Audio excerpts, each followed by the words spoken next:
people that I will refer to as Africa's present and Africa's future. Distinguished ladies and gentlemen,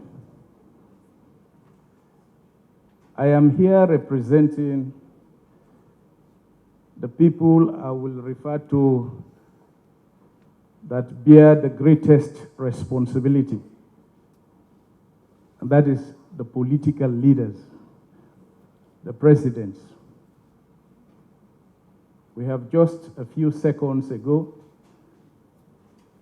experienced the difficulties and challenges that do confront leaders when in office. Today, my senior brother is now a retired president. But as presidents, you bear the greatest responsibility. With the best of your efforts, the people out there will still want to see the results. With a limited time, limited resources, unlimited expertise, but unlimited expectations, you are expected to be larger than life.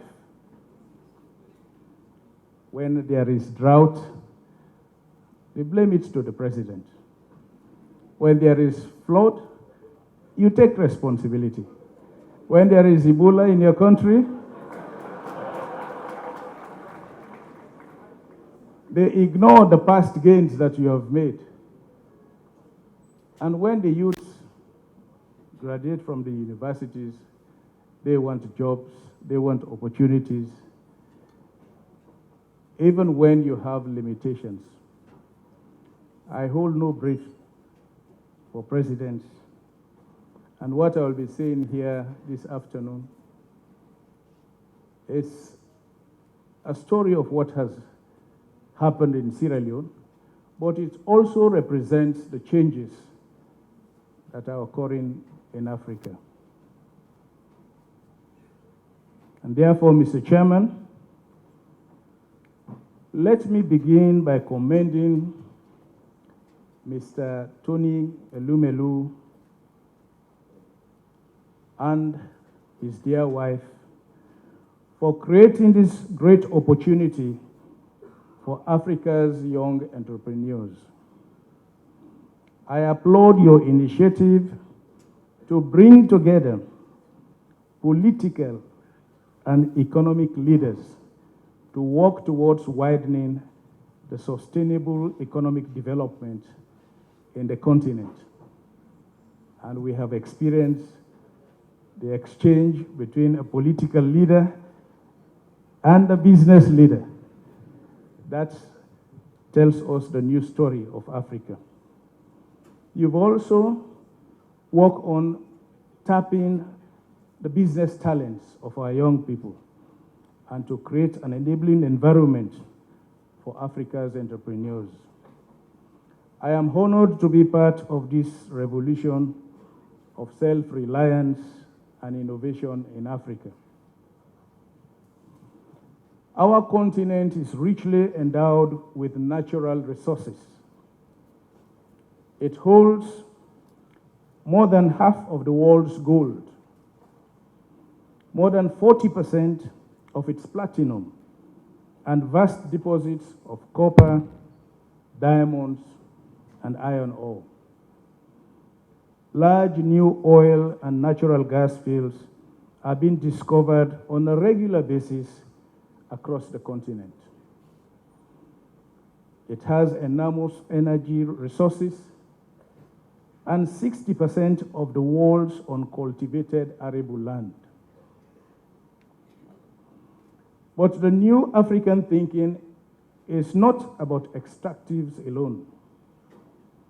Our emphasis now is on the local productive sectors, on promoting local industry and the creation of jobs through value addition.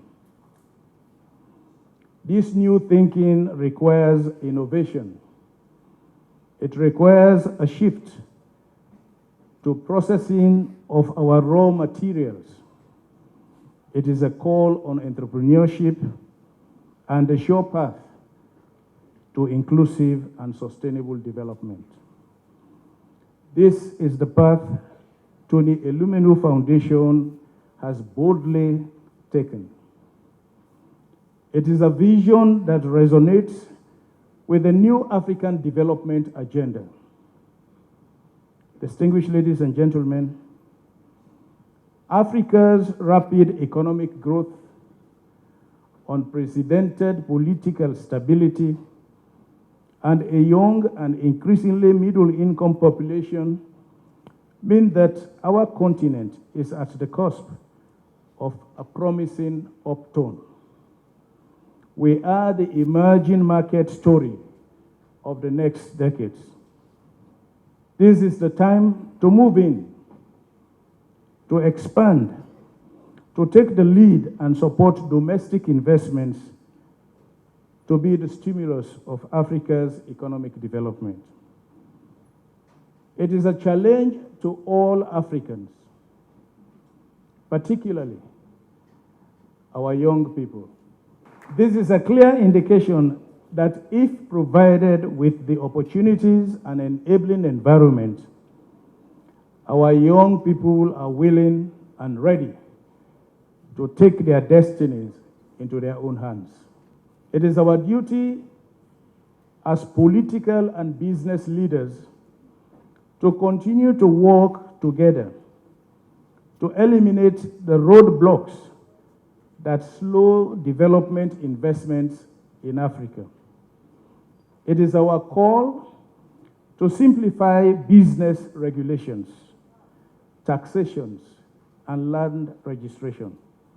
It is our responsibility to speed up custom procedures, improve good governance and the regulatory framework, and reform our commercial legislations. I acknowledge that a lot has been done in this direction. That is why today, Africa is home to the foremost business reformers, according to the World Bank Doing Business rankings. And the IMF says that at least 7 of the fastest growing economies are in Africa. But of course, there is a clear need to do more to encourage African business initiatives to translate into successful businesses. That is why my government has undertaken reforms aimed at improving the investment climate. Reforms to reduce the cost, procedures, and the time for doing business. We have provided incentives to foreign direct investments. Community rural banking and other financial services are also being provided. But we have to do more to make the private sector vibrant. We have to move beyond the tentative interventions and create facilities for innovation to ensure continuous support for the growth of SMEs. This is the rationale for the creation of the SME development and local content agencies in Sierra Leone. They will serve as the principal government institutions to formalize, regulate, and support the operations of SMEs in Sierra Leone. Under the SME Act, the SME Development Agency will not require any collateral for the provision of loans. The agency will also provide loans at a single-digit interest rate. Low interest rates and the removal of collateral will promote a strong SME sector with the twin objective of fostering the development of indigenous entrepreneurship and the creation of employment. These are commitments I have made, and I pledge to implement them to the fullest. To our young entrepreneurs, It is very often difficult to take the first steps, especially in our emerging markets. But just remember how young people in other continents have harnessed technology to enhance business development. You do not have to think too hard or look too far. Just look at the mobile phones in your hands, the applications you use every day, the social media platforms you use to communicate. These are innovations that have changed the world, that have been converted into multi-billion-dollar businesses. That is entrepreneurship. But you have to set yourself very clear goals and work assiduously towards your goals. To achieve your dreams, you have to think out of the box. You have to be creative, and you have to also endure, because nothing good comes easy.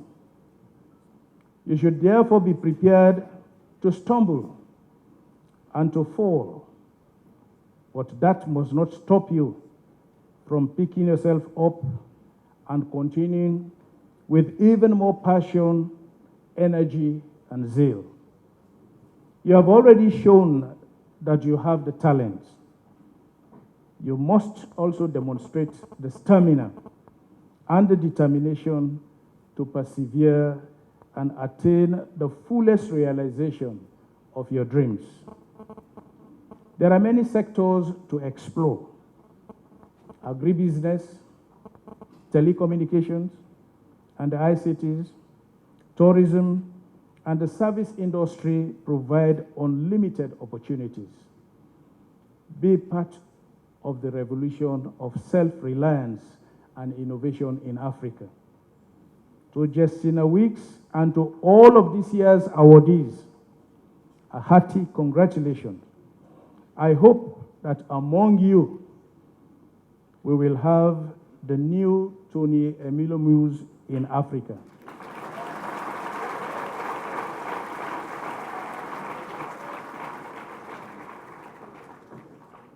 Africa's present and future is in your hands.